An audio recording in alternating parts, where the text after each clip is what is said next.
Let's talk about then this media release today. I mean, can we say too, by the way, it's such a privilege for us as the Rhema whānau to partner with you guys and just bring awareness to the work that you're doing. This crisis has been building. Let's talk about why the time to act has never been more crucial. Yeah, and it's a privilege for us too. Thank you, Andrew. As you say, refugee numbers around the world have really increased over the last 10 years. They've doubled. And we can look at the statistics, and I think our eyes kind of glaze over because it seems like such a big problem, and it doesn't seem personal. For me, the key is to think about the individuals involved. And in my job, I get to meet people who have had to flee their homes because of war, because of conflict, other issues. And, you know, I see those people. As you say, most people who are refugees are children, are women. And I think if I was ever in that position, I think if any of us were in that position, we'd hope that someone would reach out, give us an opportunity to start our lives in safety. And that's what we're calling on the New Zealand government to help with too. And I mean, we have such a large country with lots of space. So we, in theory, have space to welcome people. And I actually know personally, when I was a kid at high school, we had quite a lot of refugee kids at my high school. I went to Selwyn College, and back then they had this policy where they would try and get like these kids up to speed because, you know, they'd spent years out of the education system and then they come over to New Zealand. And so we had like 20-year-olds and 22-year-olds in our class, and I was like 15 or 16. But these people were so incredible. Like they'd been through living hell basically in Afghanistan at the time and then come over, and they were just so keen to learn, so keen to make friends. And I think that was a real enriching experience. So I think that New Zealand does need to do more. We can be welcoming. What are you hoping that the New Zealand government will do like immediately in like the next few steps? So you're right. We run a really good refugee resettlement program here, and Kiwis are involved all around the country.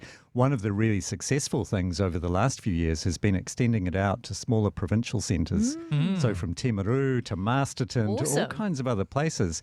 We see the sort of things that you just described. We see Kiwis out op shopping, helping to set up homes. We see them fixing up kids' bikes. We see them teaching English. We see kids in schools. And those children really go on to contribute, to start businesses, become tradies, become teachers, become doctors. So I think often people look at this as, oh, this is a cost to New Zealand, but actually, on balance, refugees have really contributed here and continue to. So there's two things that New Zealand can do. The really good program that we have, the resettlement quota, can really be increased. So Australia and Canada do more than 3 times as much as New Zealand on a per capita basis. Right. There's also been a really successful pilot of community sponsorship resettlement here, where communities really step up and take more responsibility for helping refugees to resettle community groups. Now, that's something that works very successfully in places like Canada. It's still a pilot now. It started in 2018 as a pilot. It's still tiny, just 50 people a year. Wow. It needs certainty. The government needs to confirm it. Yes, we're going to keep doing that, and it needs to really scale it up now. So that's our message to the government, that Kiwis are doing their bit. Now we need the government to do its bit. I want to bring some attention back to what you mentioned there as well in terms of our efforts in terms of resettling refugees in New Zealand, because that does echo something that I had heard a number of years ago. Per capita, we actually do not have a particularly high number of refugees that we actually make space for. And, you know, we often think about the resources that we have in New Zealand. And I know some people raise those kind of objections, but really comparative to other wealthy countries like our own, there really is a huge amount of room for us to improve the amount of impact we make for refugee families.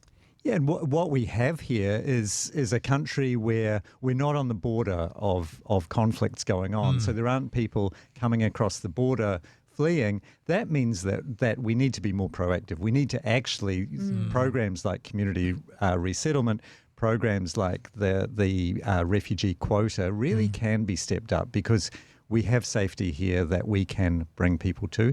I just want to say, too, that for Christians, for people of faith, this is more than just a political, more than even just a personal issue. Yeah. It's really a biblical issue, too. You know, Matthew 25, I was a stranger and you welcomed me in. Leviticus, you were once foreigners in a foreign land, and so look after the foreigners in your land too. It's really talking about refugee situations. This I think, is an imperative for us.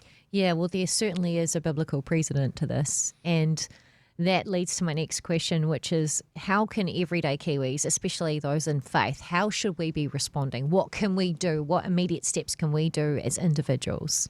Yeah, it's a great question. And one of the really encouraging things has been to see churches, Christian communities around the country who have really stepped up and volunteered to support community resettlement. And people can certainly do that.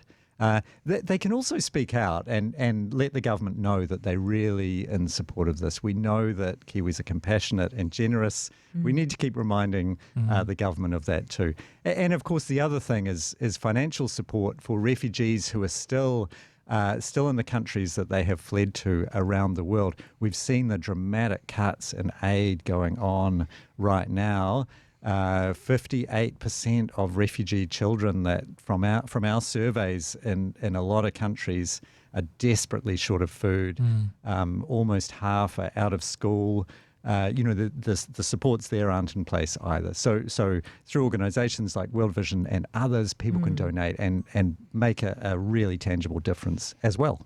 Dare I say it, I'm going to say the thing that you're probably too tactful to say as well, Grant. And that is that when I look at a story like this, to me, what we're asking for is really what the church should be known for. It's very easy, I think, in a prosperous country to look to the government and say the government needs to. And as you say, there are some laws and regulations we need to work around. But how good if we are known as a people of faith in a place like New Zealand where we are generous with what we have, we are the ones integrating people, building relationships, building connections. That creates a better outcome for them. It creates a better outcome for us. So when I hear this story, I think this is what I wish we were known for. Not just people who said the government needs to, but yeah, the government needs to, but we also see our responsibility and we're taking that seriously. You're absolutely right. The churches have been really generous and have stepped up, and there's the potential for us to do more. This is something I agree we should be really known for. The community resettlement sponsorship program, that small pilot, churches have really led on that, and that's something that they could message the government about and say, hey, we could help resettle more people here as a church. It's so cool to see faith in action. And I know personally, having sponsored some kids through World Vision, that it's a small cost to me, like pretty much negligible, really. It's like, a couple of cups of coffee a week to see a life change. That is priceless, knowing that that's going to actually tangibly changing a life. So I want to ask you, are there particular regions, if someone was looking to sponsor that one child to see that person thrive and get out of the situation that they're in, are there particular areas in the world that are specifically in need of that right now? Yeah, you meaning for child sponsorship? Yes. Or just, yeah. So one of the programs that we're running, which I'm really excited about, is in northern Uganda, where we are sponsoring both host community and refugee community. So many people have fled there from South Sudan. Yeah. And so what it does is not only helps with all the usual things you'd expect sponsorship to help with, but it's also integrating those communities together. They're working together, and that's really community building. So I'd say yes, in northern Uganda, the sponsorship program there is really a way to help both host community and refugee communities. So we have an abundance of ways that we could be making a difference. And so, Grant, before you go, let's make things as practical as we can for people. What are some things that we could do the moment somebody, I was going to say puts down the phone, turns off their radio, maybe finishes listening to this conversation? What's a concrete step that somebody could take to help us make a greater difference in the world along the lines of assisting with refugees? Yeah, absolutely. Great question. So three things, really, really concrete. The first is the Minister of Immigration, Erica Stanford. People can write for free to the Minister. Yes. And ask for the refugee quota to be increased, ask for community refugee sponsorship to be made permanent and expanded. That's the first thing. Second thing is they can connect with the Red Cross and see if they can do anything, if there's any need in their region. It won't be everywhere, but in parts of the country, if they can volunteer to support families to resettle right now.